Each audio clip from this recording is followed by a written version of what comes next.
Hey, good day, everyone, and welcome, Vicky from Spain. It's nice to see you. It's really lovely to have you on the podcast. How are you today? Well, I'm very excited to be here. I've been waiting for that. Yes, we did record something quite a while ago, didn't we? But for one reason and another, we didn't put it live. So here we are again, having another nourishing and interesting conversation. And I'm going to start by sharing your bio because I love your bio. I love the way it's written, and I think it gives a really good sense of who you are.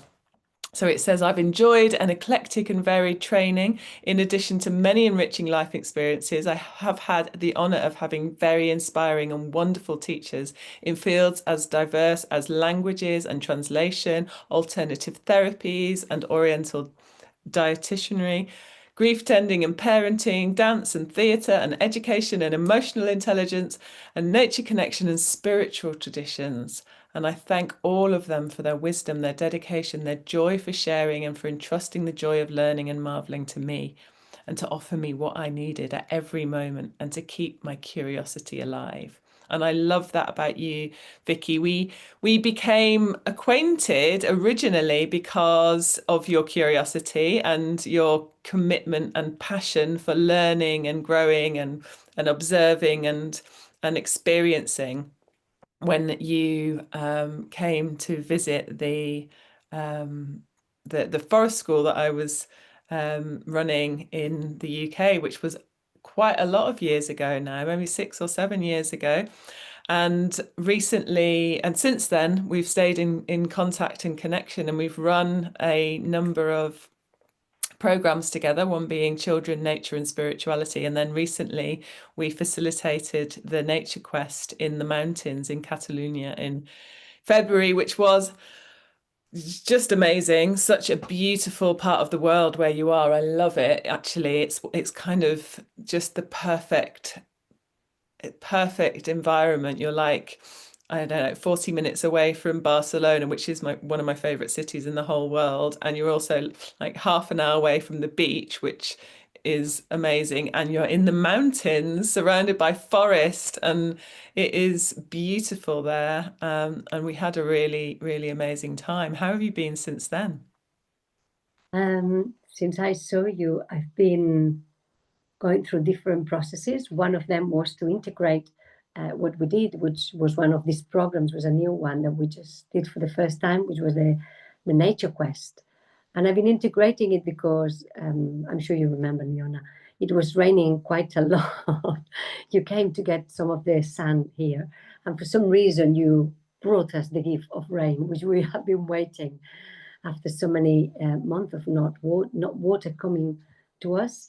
So it was an extra challenge for them. So when it finished, believe it or not, it took me time to integrate the the intensity of what they lived, because it wasn't only a nature quest, it was a nature quest under the rain. That must sound something natural to people in Britain, but over here it was like a big thing. And also I've been through a skin process. I had a little bit of a very intense skin process, which has lasted 2 months. And at the time, I couldn't appreciate it. Now, I'm very grateful for the process. And I think the learnings coming from it are quite deep. And yeah, I'm excited to live life, making sure I don't forget what I learned on those 2 months with Mm. battling and at the same time caring with the skin and what was going on with it. Mm. Is it a good time to share some of those learnings? What did you learn? Because you faced I mean, I guess what by a challenge with the skin is, you were having pain and a really unusual reaction, like almost like an autoimmune response to something, and and yeah, but you experienced deeper learnings and a process that enabled you to feel and open to different things. Yeah, there was it's incredible because it was only like 2 months and a half, but it was very intense, as you said. My skin, for some reason, was like being eaten away by something that nobody knew. So I was like full flesh all over, and that was very itchy. At the same time, it was very like burning. So it was itching and burning. And at the same time, it kept going and nobody told me. So I didn't know. I was like, I need to know what that is and how to stop it. I mean, it's eating my skin up. It was like a lot of uncertainty, like a bit of desperation. And mainly at night, it was so itchy and burning. I couldn't sleep. And it was like I was properly burning alive. And yeah, it was very, very intense. I couldn't think properly. I realized that when the nervous system, and because the skin, it's very related to any, it's really overwhelmed. You can't think. And the worst thing to do is try to think. Mm. Do the opposite is calm down. And maybe then you'll be able to deal with things. So that was a very turning point. Stay still and very quiet. And it was the only way, if I go really deep inside me, that I could deal with a really bad skin problem. Another thing I've learned is to trust others. Oh gosh, the team at the first school I am and the training I am, they just took the whole thing and didn't call me for anything. And it was like, wow, I'm not needed. I might be a good addition to it, but I'm not, yeah, indispensable. And that, it was like, oh, calm something inside me. And at the same time, I know they missed me. So, yeah, we are important. All of us are important and essential. But at the same time, life goes on. So we can't rest and we can't stop, whether it's at work, whether it's as a mom. As a mom, I had to stop as well, loads of things. My family carried on. And I gave a load of space to my partner all of a sudden. He had to deal with a lot of things. He was overwhelmed at moments, but he saw that he could do all these things different from me. Of course, it's not me, but he could. And the children as well, took, okay, what can we do? How can we help? So, and the last thing I really learned is how good we live when there's few things on a day. If I'm going to meet a friend this morning, let's not meet another 2 or 3 in the afternoon, so I can really savor and integrate and assimilate and the joy of having met that friend. And if I do one task today at work, let's not try to do 3 more. I realize little it makes things really more joyful, satisfactory, more deeply.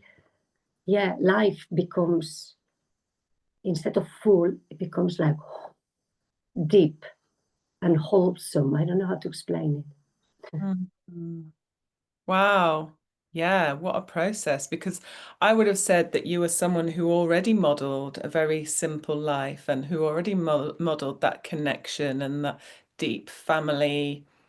Um, you're very connected with your family and do a lot of things together. But to actually strip it back again to the real core elements of both knowing that people are there for you and also you're not indispensable, which I think sometimes is a pressure that we put on ourselves when we're business owners and we're trainers and we're facilitators and we're leaders, that I guess that's kind of what drives us to do all of the good things that we do. But at the same time, it puts a lot of pressure on us that can be negative and not helpful in the end. And so to know that actually we can step back and that there are others there who can do in their own way what they need to do is must be very empowering and releasing. One of the reasons I think I went through that is I needed to be reminded. I know all the things you just mentioned, but I'm like everybody else. You kind of forget. Though most people, when they see my life, they might see very simple and connected, but still, you get into a rhythm and you think, yeah, I know these and these practices are good for me. Well, if I don't have time to do two today, I'll do only one, because then I can do. And that remind me, no, no, no.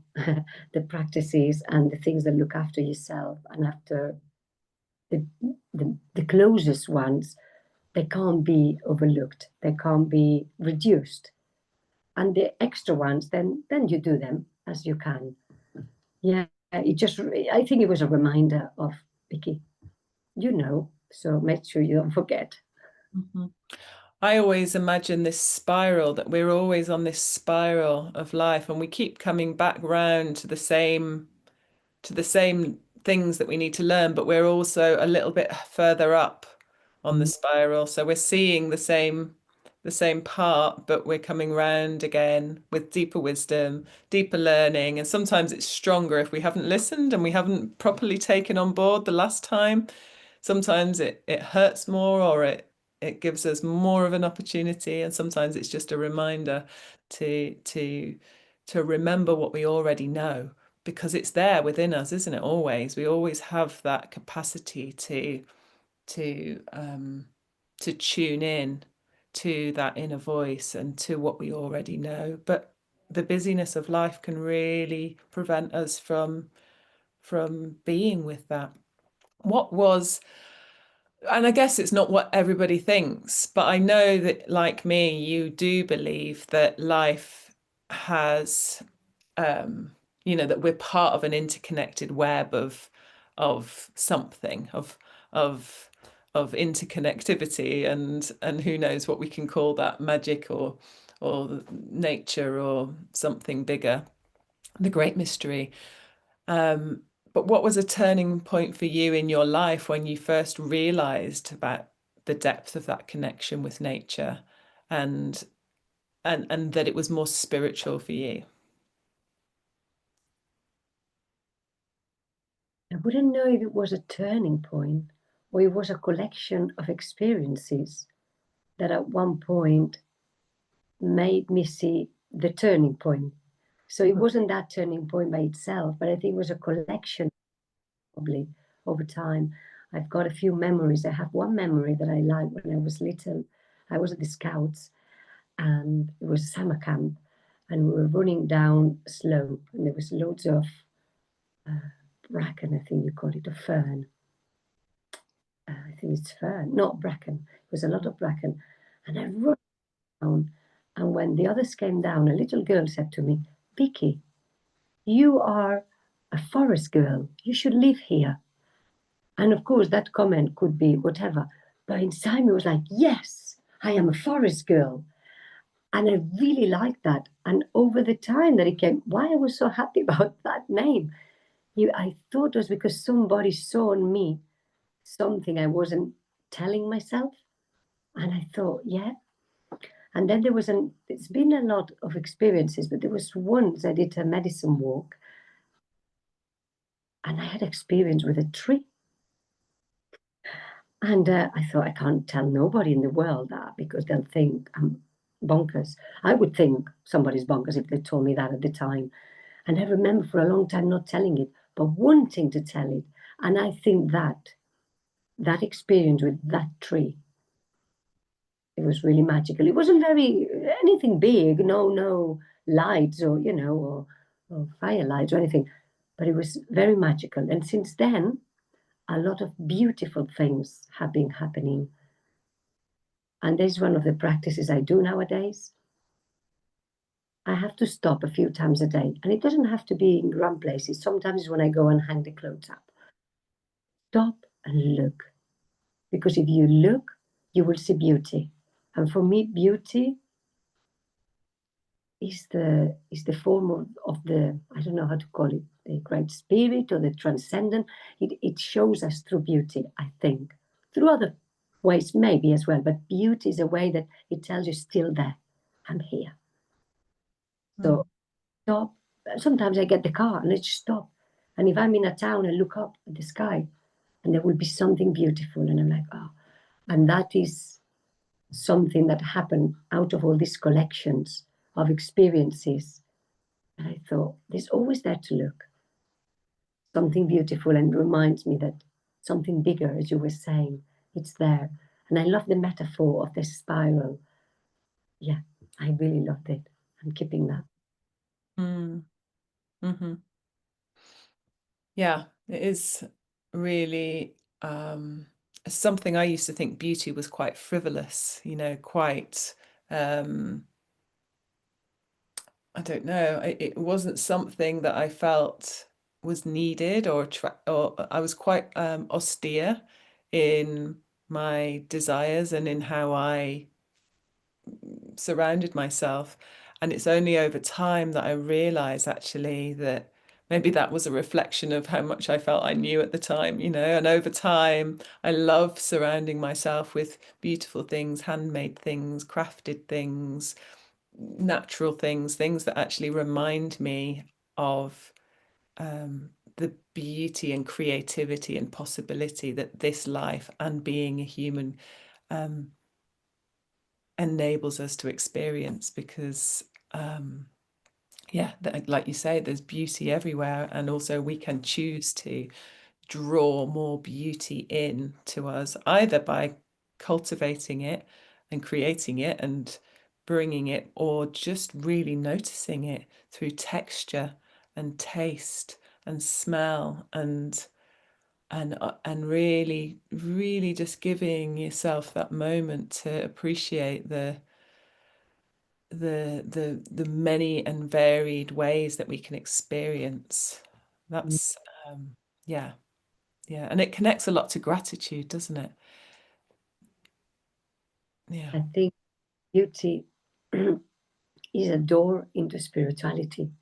That's how I see it. Um, Mm. yeah, sorry. I think beauty it's a door into appreciating. I need to.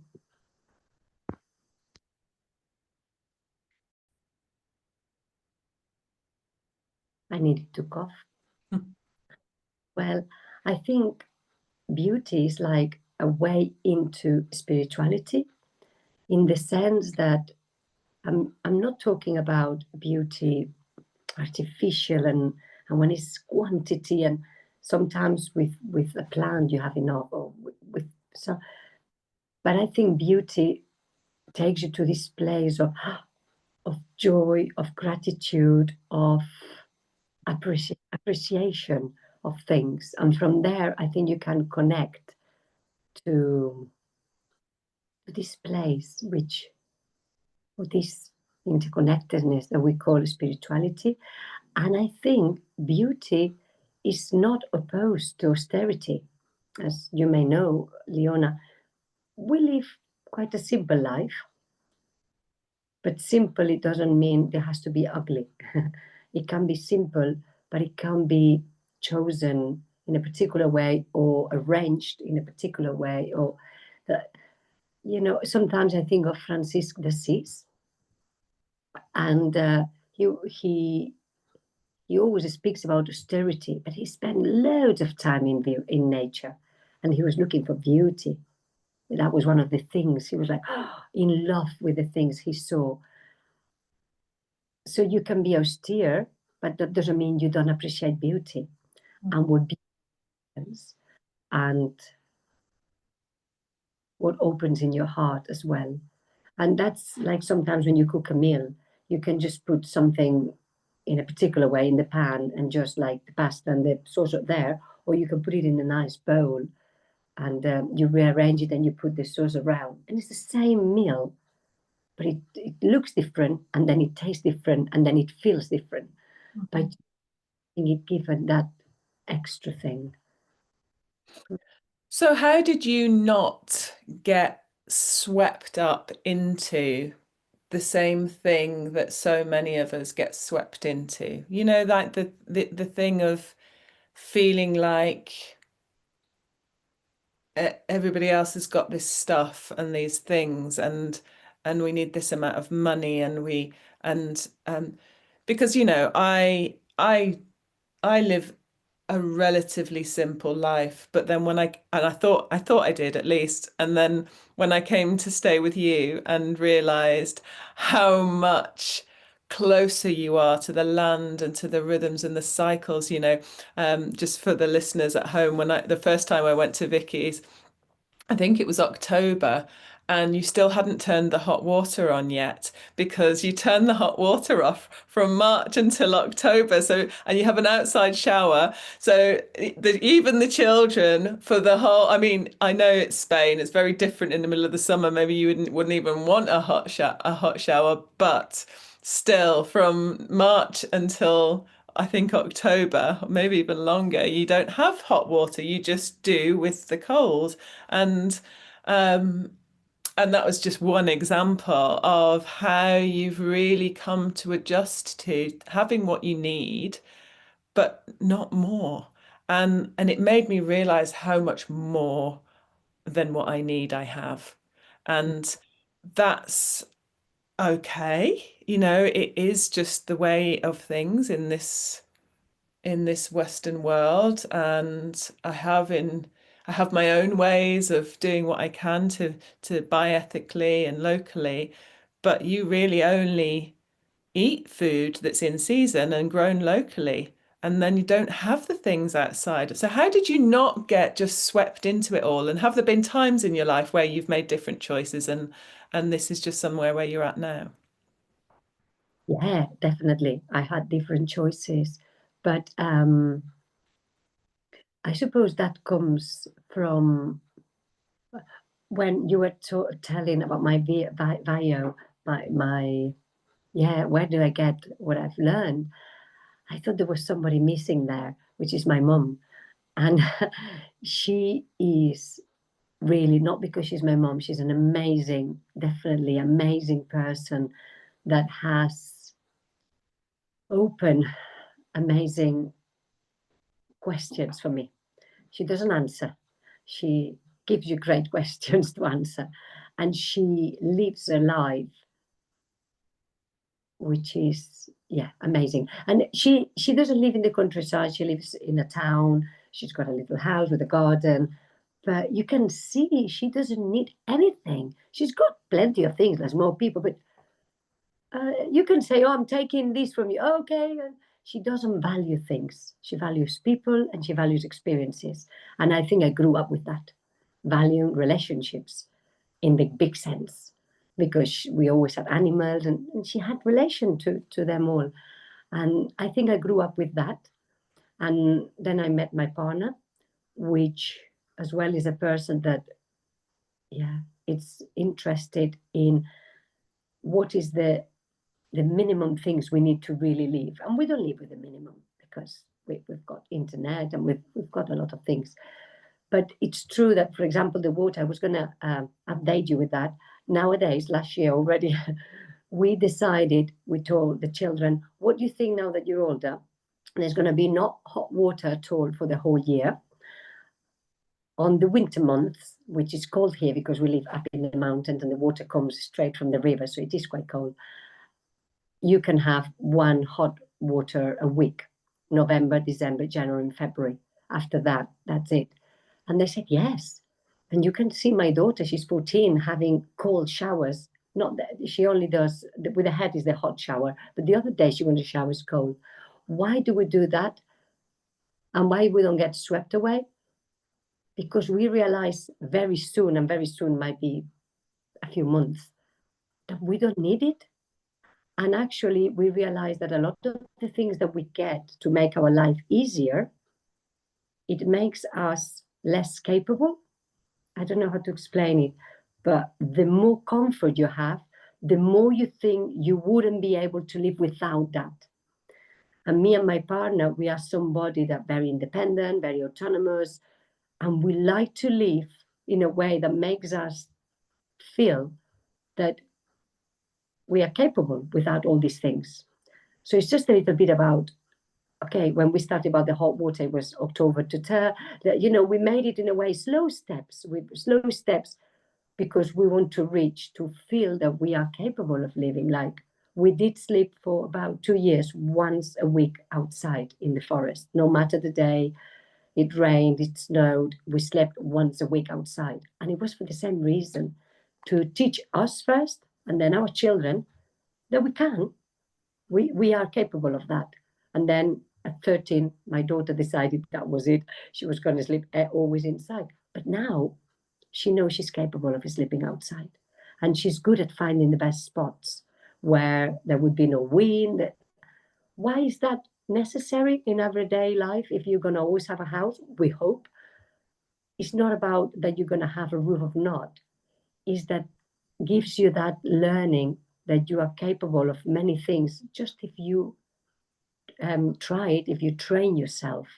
And nowadays, I think we have aversion to not having immediate things or comfort.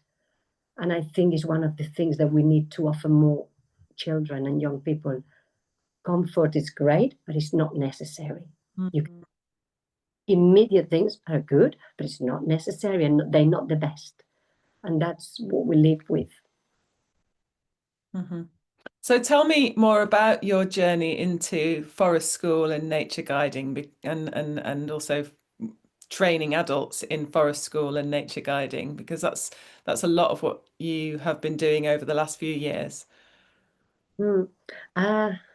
I've done always a lot of forest and nature and sea and yeah. If I prepare any adventure, it's going to be outside. I mean, in nature. Now that my daughter is 14, I'm going to try to do a few towns. But at the moment, since I was 18, or even before the Scouts, all my desire was nature. Then I became a mom, and I had trained on, we call it here, child-led education, I think as well in Britain. And I thought, oh, great. So I had worked as a guide in child-led education centers. And I thought, oh, if I have to take my daughter to a place when she'll be 3 or 4, I'll take her to one of these places. But I thought, they're beautiful, like Steiner schools. They're beautiful. But they're inside. So I want my daughter to be outside as much as possible. I want her to get to know the trees and the birds and the mice and the ants. And so there was nothing at the time here, absolutely nothing, 14 years ago. So I thought, well, I'll take her out. And then people that met me said, can we come with you? Oh, yeah. And me and another friend, we started creating a group out of us, me with all my Scouts training and my personal outings to nature, always outside. So we started taking out my daughter plus all these moms and children. And I did it for about 6 years. Then my son as well came. And then I thought, when I lived in Britain, I've heard there was a training on forest school. Maybe I should go and do it. So after 6 years of taking families out, I went and did it. And after the training was good because I gave names to things and put theories to things. I carried on with the forest school, and then more people wanted. So they were, could you train us? Could you train us? Okay. And I was already training in other subjects, child-led education and child development. So I started teaching forest school, and then I thought, I want to get closer to my passion, which children was one, but I've trained people now and they can take children. And I saw that the greatest impact wasn't on the children, which it is a great impact, definitely. But I if I inspire the adults, then I will have a greater impact because they would go to their children and the friends of their children, and maybe they were teachers. And so I thought, right, I'm doing the training, that's an impact, but I want to do it closer to my heart. And that's when I started spirituality, children, and nature. And when I started doing things with adults, I walk every day, and loads of people that knows me ask me to come and walk with me. And at the beginning, I didn't understand why. Why didn't I go and walk? Because I love walking by myself. And then I realized there was a lot of things that draw them back. They never find the time if they don't have an appointment with me. They had fears. What happens if I find an animal, if I find a person, if I get lost? And I thought, oh, so that came taking people on walks and sleeping in the forest. And then the nature connection, I thought that is the closer, the nature quest, I mean, the nature quest was the closest to what nowadays I want to offer.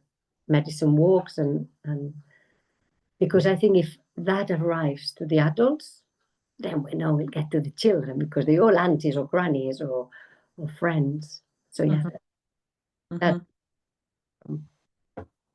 Mm. Yeah. So how do you see that contributing to the bigger story that, working with the process of children or spirituality, children and nature being that access point to the adults? Why because do you think it's important at this time, I would say? because I think we've done a great. Now I'm going to talk from me. I'm very simple, you know. I think in the West, we as a society, we kind of advance to a point, and in our running to this place where we have advanced with all the technologies and all these great things that we invented, we forgot things behind. It's like if we went on a trip, we went to the beach and we didn't take the swimming costume and the towel, and you get there and you go, oh, I haven't got my parasol, but we're at the beach. And I think we've lost a lot of things that they were really rich and really important. And I think it's a point now that we need these things that we forgot. And a lot of indigenous cultures, they still have them. So it's good because we can kind of draw from them.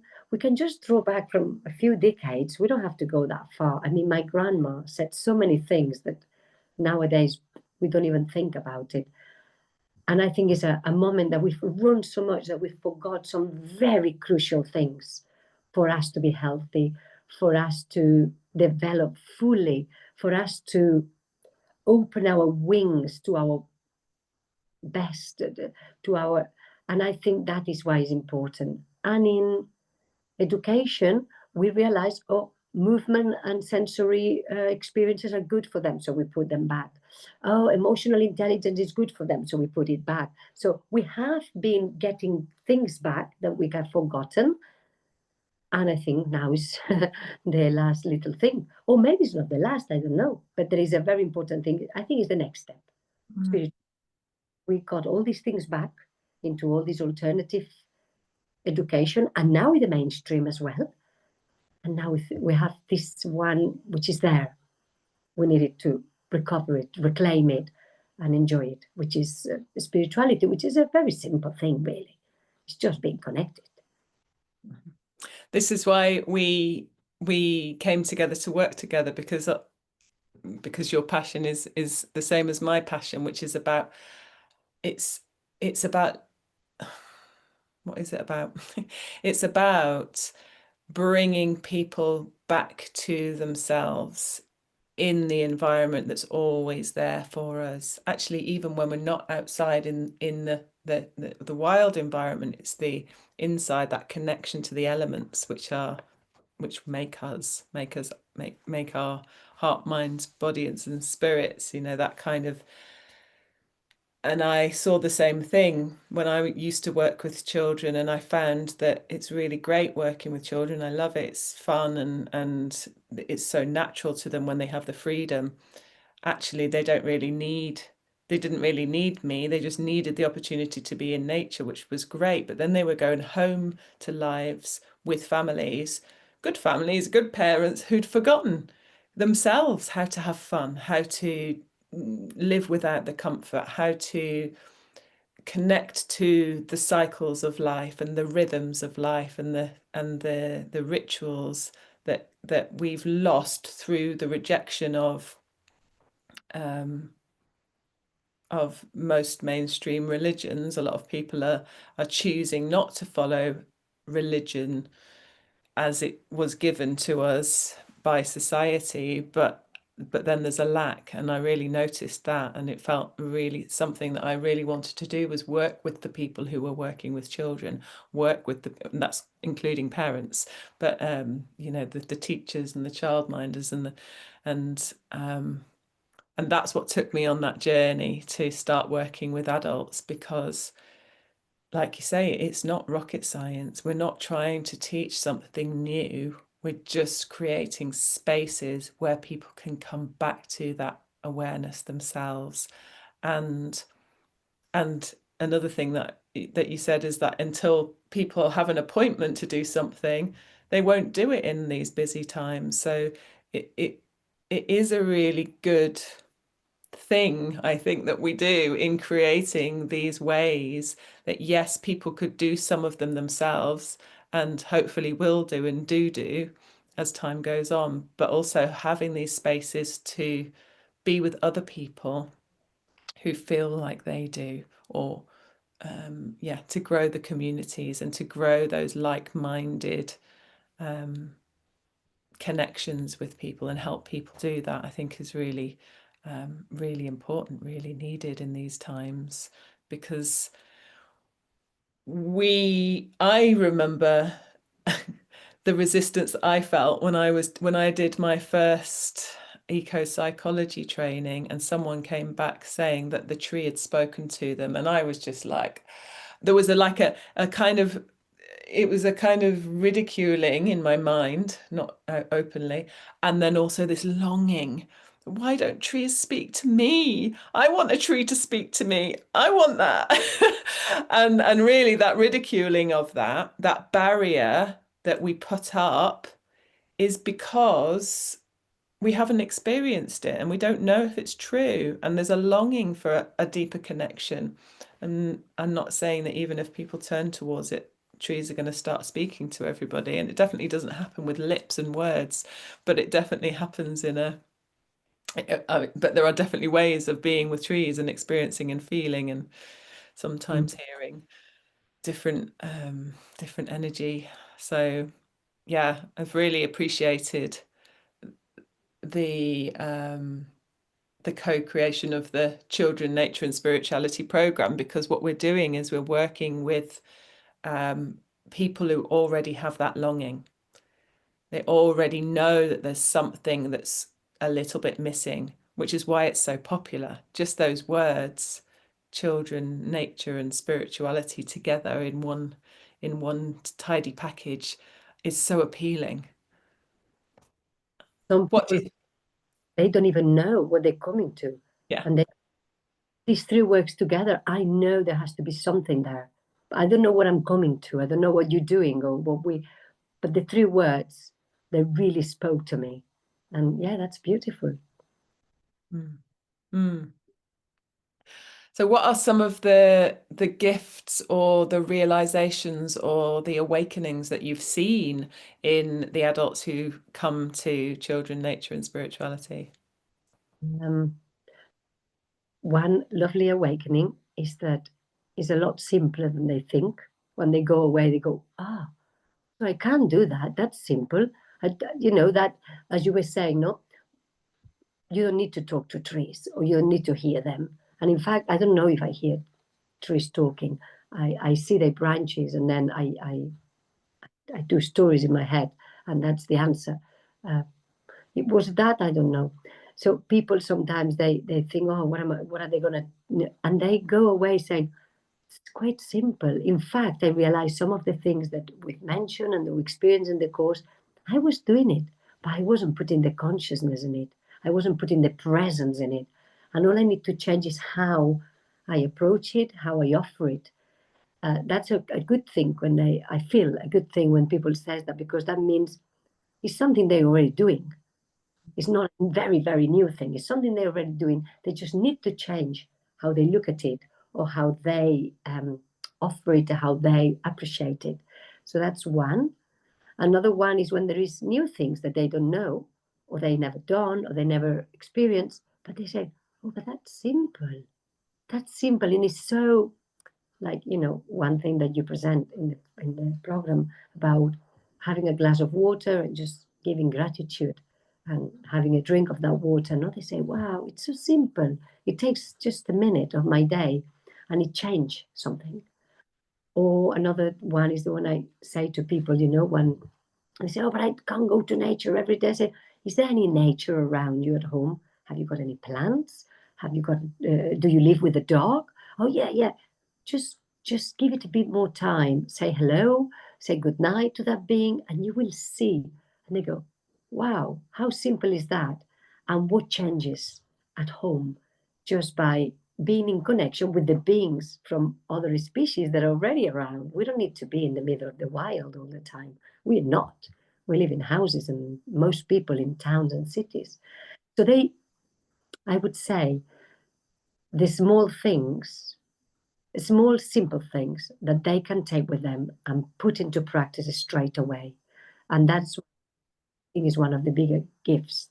The program wants to go deeper and have more weekends. Then we would offer loads more content. But I think the first one is so fresh. It's about the elements. It's about looking at the wind in a different way, the water, the earth, the fire, but to look at them in a different way, but in a way that they can take away straight away. Mm-hmm. Yeah. That's what I love.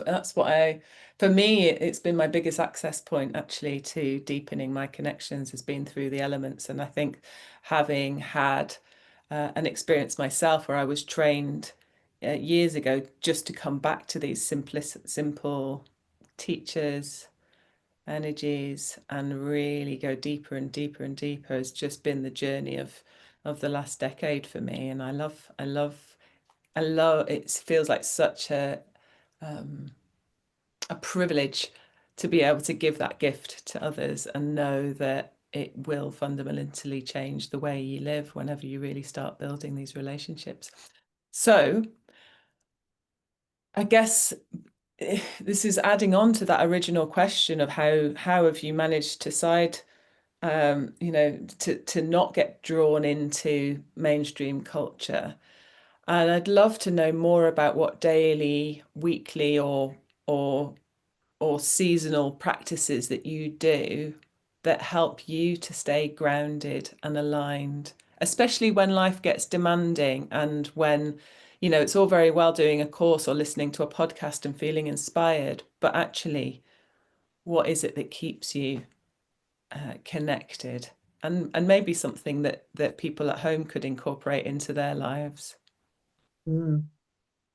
Something daily for me is because I work at the forest school, or anything I do is outside. As you know, I never rent rooms.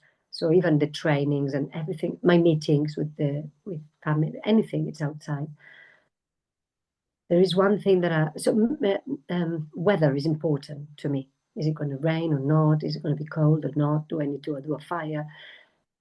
And since I've been doing that, it's very good to look at the weather forecast.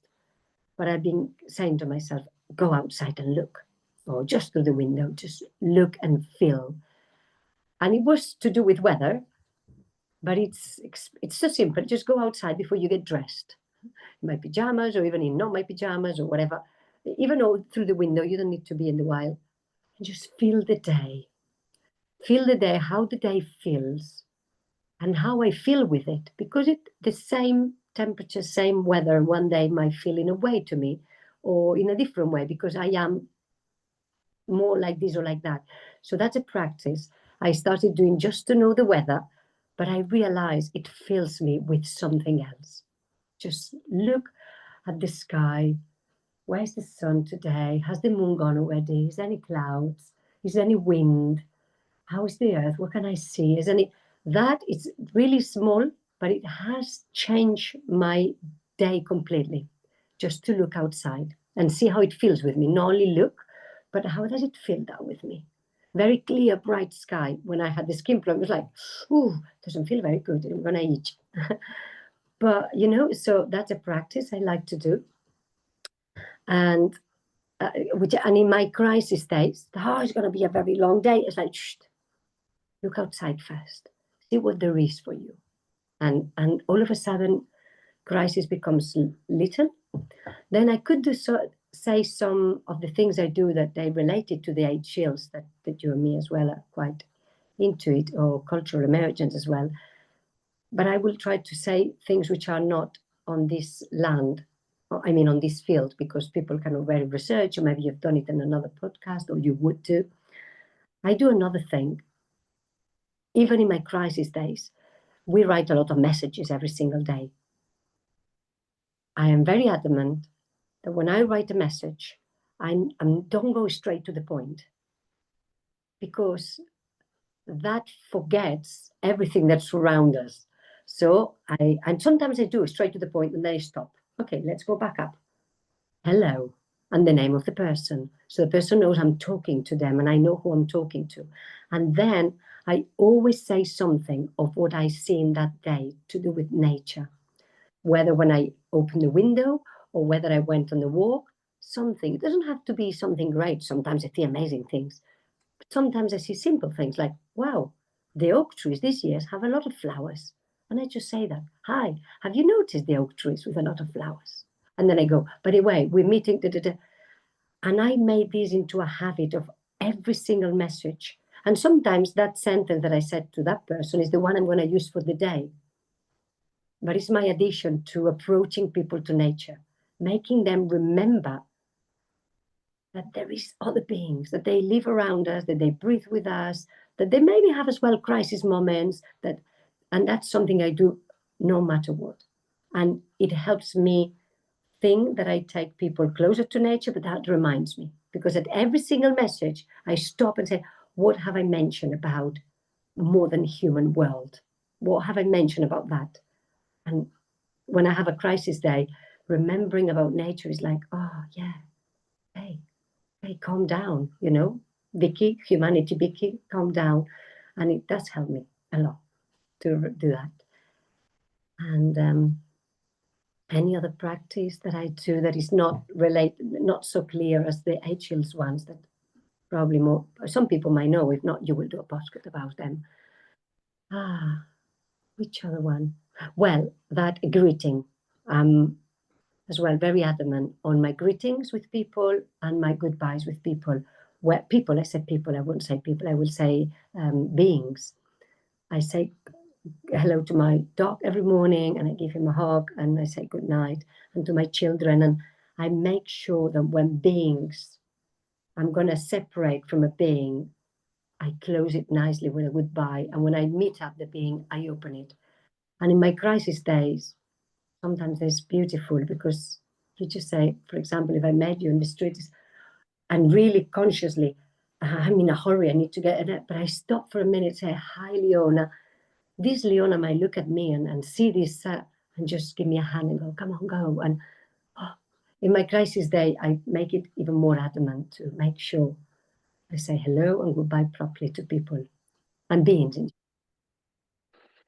Oh, I love these. I love these because yes, I do these, but actually they're not ones that I would always name or speak about. And actually, it it it can so easily, all of those things can so easily just drop away when we get really focused on, I've got a busy day, or oh my goodness, I've got this, or I'm feeling sluggish today, or we're very internal with our own experience rather than remembering that we're part of something all around us, and how we show up with the world is how the world shows up to us. So when we're noticing beauty everywhere, then all of a sudden we're in a world surrounded by beauty. When we greet someone really enthusiastically, they will generally greet you back really enthusiastically, and that weather greeting, that weather feeling, we have so much more available to us in terms of our sensory awareness than what we get told.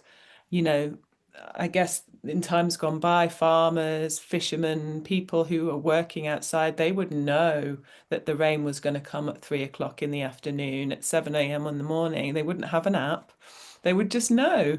And by the smell and the taste and the dampness of the air, they wouldn't have the privilege of all the data that we have, and yet somehow they would have been able to know a lot of the things, maybe not all, Mm. more than what they have now. And that is what brings a sense of belonging to this earth, this physical life that we get to lead, this human life, this body we get to experience all of these things. And I love what you said about, yeah, doing that every day. I greet the sun every day. It's a different thing. I'm not necessarily tuning into everything in terms of the weather. So I'm going to add that to to my practice list. So thank you. Yeah. One of the things that I was saying about the messages, slowly, people write me back the same way. And I send, we see in this little Monseigneur, and they send me, and some people even says things like, they're beautiful, like, wow, Vicky, every time you send me a message, you take me back to the forest, or you take me back to remembering when I used to be with my granny picking up cherries. These beautiful messages from people going, wow, it's so lovely.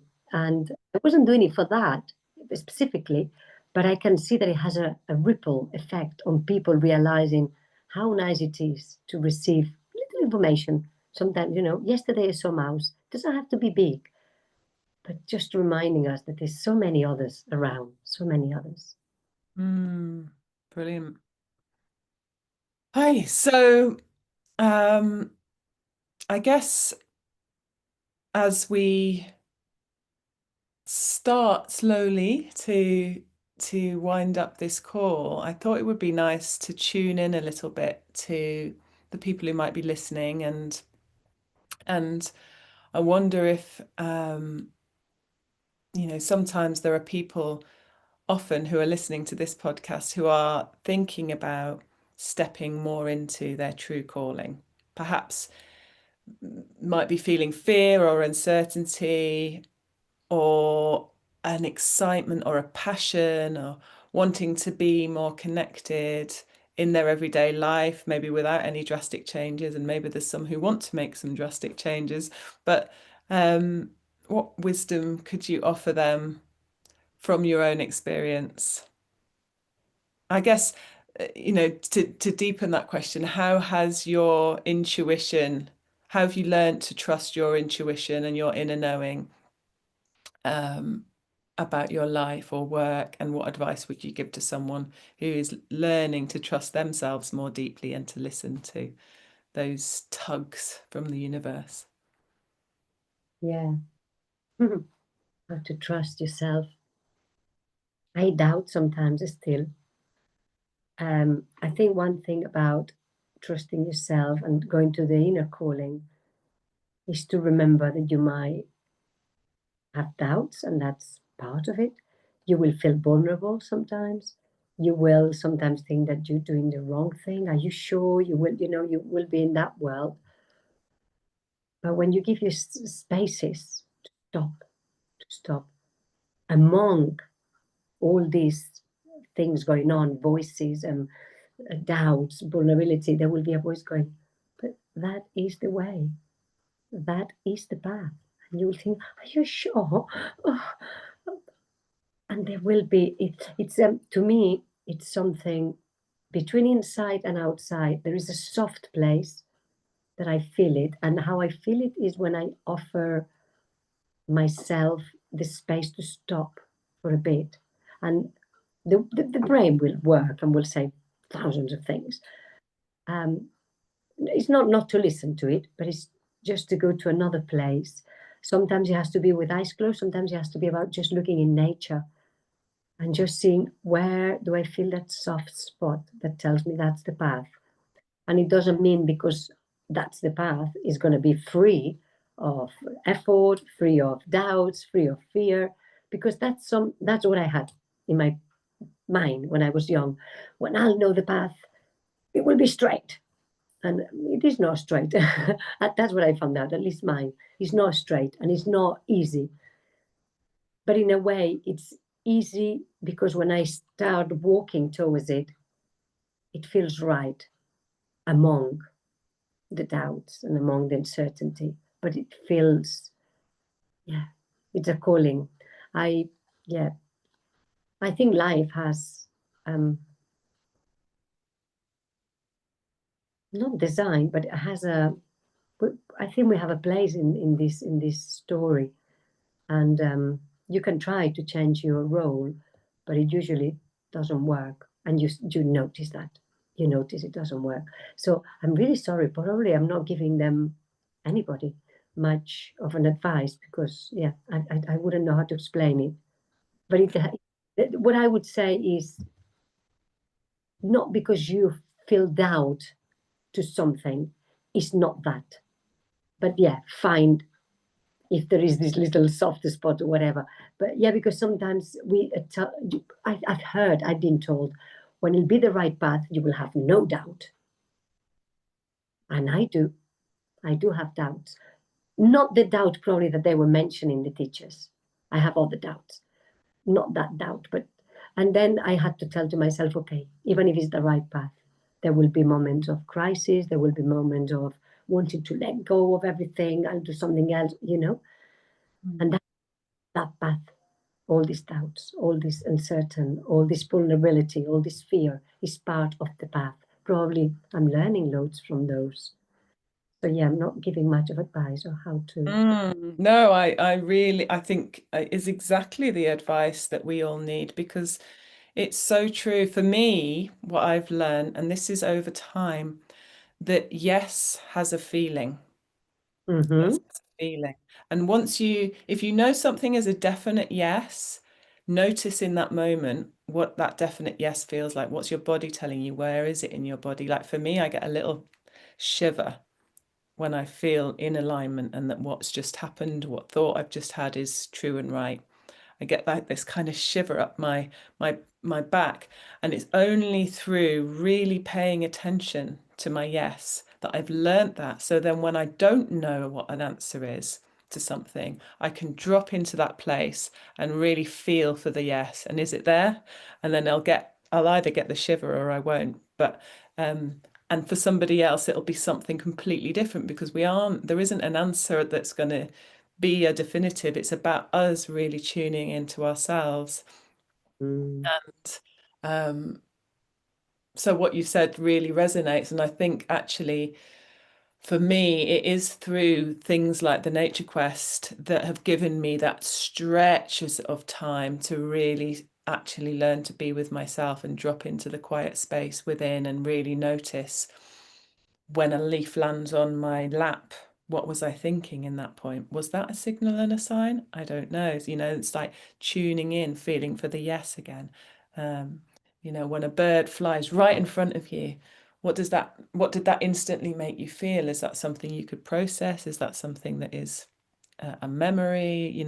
All of these opportunities to notice that come from all of the work that you do personally. I know you go on big walks and spend days and days on your own in the mountains, which I'm also so jealous of. I say jealous. It's a silly thing to say because I could arrange that time for myself, and I don't often enough. But I do other things, and I have my own ways, and we create and do these things together, which I love. We're going to be meeting again in September this year to do the Children, Nature and Spirituality in the UK for the first time because we've always done it in Spain before. So for anybody listening, watch this space. You can join the mailing list and you can get an invite to that.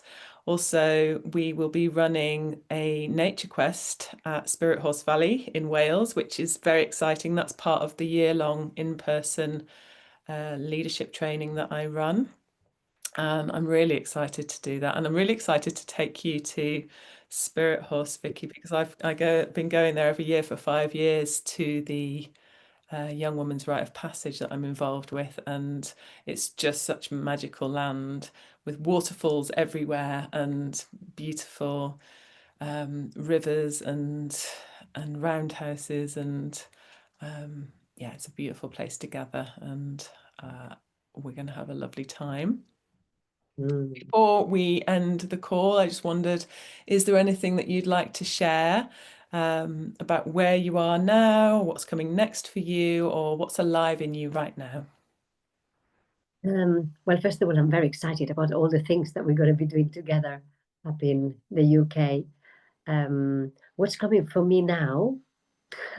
I soon I'm going to have another 3-day walk on the mountains, and I'm very excited about that. And what's coming up from me now is yes, my calendar for next year, because I do training, you do the calendar, and this year I've done something different. Before I put any trainings on my calendar, I put all the walks I want to do. on my own, family, friends. And when all the walks were put on it, then I went and put my work. And so lovely that I have now all this time and space for the thing that helps me. Yeah, walks are something I need, I realize. Not everybody does need walks, but I do. And I'm writing a book that is called Women That Walk. Yeah, just to share my experience. So I'm very excited about that, writing this book, which will be a slow process probably, but it will happen. Yeah, live in me now. Mm. Oh, I'm excited to hear more about it, and I love that. Yeah, planning in the time for you and your, yeah, for you, which is such a key thing that I've learned from you actually, in terms of being able to show up fully as a parent, as a partner, as a friend, as a leader in your community. Making that time for you, I think, is so key, and I'm learning to do more. And also, yeah, just having that forward vision and an exciting creative project. It's really, yeah, really brilliant. I'm also excited to share my exciting project, because I've been revamping and I guess creating a new a something called the Life Compass curriculum, which has it is underpinned by that model of heart, mind, body, and spirit, and it walks people through what I call the 8 life areas, personal practices, vision, health and vitality, human relationships, etc. And it is a way of helping people to come into connection both with where they are now, and also where they want to be and how they're going to get there. So that's an exciting project that I have. I'm in the process of completing as we speak, and also I've also released the new masterclass called Beyond Self-Help, which is my signature life compass method to transform reactive or scattered living into that word, those words that I really love, connected self-leadership. And I thought I would create something free and short, and but also really useful for people that they could listen to, watch, and also that includes some real actionable practices that people can do in that process, because it just means so much to me that we all now start taking responsibility for that level of connection to ourselves. So for people who are listening, if you're interested, then you can go to the link in the show notes and sign up for that for free. And you will hear more about the Life Compass curriculum as well at the end of that masterclass. But be rest assured that it isn't just another Find Your Why session, and it is exactly for people who I know listen to this show, who've done years of personal development work, but still find themselves feeling pulled in all the directions and sometimes overwhelmed, and really need that reminder. We just need those constant reminders, don't we? And sometimes life gives them to us like a whack or a bam, and sometimes we come across these opportunities to go deeper ourselves and make those choices. So yes, thank you, Vicky, for this gorgeous conversation. And I'll look forward to seeing you soon. Thank you so much, Leona, for inviting me. You know, it's important to me to be part of your project, which I think is beautiful, all you offer. Thanks so much.